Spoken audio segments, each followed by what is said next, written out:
Good evening mga kachabo! Uwian na namin ng kawork kong si Dave. Kaya for tonight's video, sundo mode muna tayo kay Mrs. at hinihintay niya na tayo sa Nepo. So naglalakad na po tayo. Huling sulyap muna bago tayo magpaalam. Babay muna tayo sa ating mga closing partners. Bye-bye! Bye-bye guys! Hindi ko napansin, meron palang papasok. Good evening sir! So ito na po tayo guys. Gabi na, 7 o'clock na po. Ayun po, andyan na po ang ating si Leon. Yan po ang ating auto. Pangalan niya ay si Leon. Good evening, Leon. May susunduin lang muna tayo. Kapakapa muna ng gamit. At baka may nakalimutan tayo. Alam niyo naman, tumatanda ng inyong katsabo. Let's go!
And nandito na tayo ngayon sa Nepo Mall mga katsabo. Sabi niya tapos na siya mag-grocery. Kaya tingnan ko na lang siya sa may department store kasi maghahanap siya ng makeup kit toy para kay Bembem. Sayang naman, di na ako nakadaan doon sa may Pride Siomai. So ayun nga, umakyat na tayo. Pupunta na tayo ng department store. In fairness, yung escalator sa right side gumagana ngayon. Wow! Last na punta ko kasi si Ryan. Pagpasok ko, punta ako agad sa toy section, mga katsabo. Kaso pagdating ko doon, wala doon si Mrs.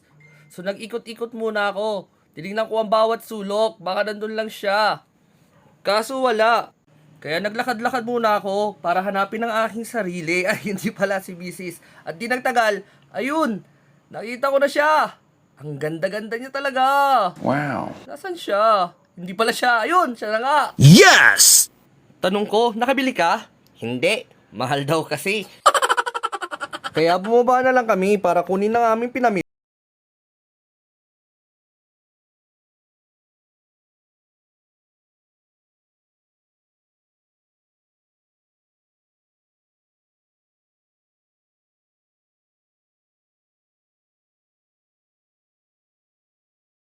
Minutes na biyahe. Nandito na kami sa bayan naming pinabli, Mangaldan Advance Happy Pindang Festival. Mura ang pigar-pigar at beng-beng dito, kaya try nyo! Nandito na kami sa barangay namin. Nakipark pala kami sa kaibigan kong si Boss James.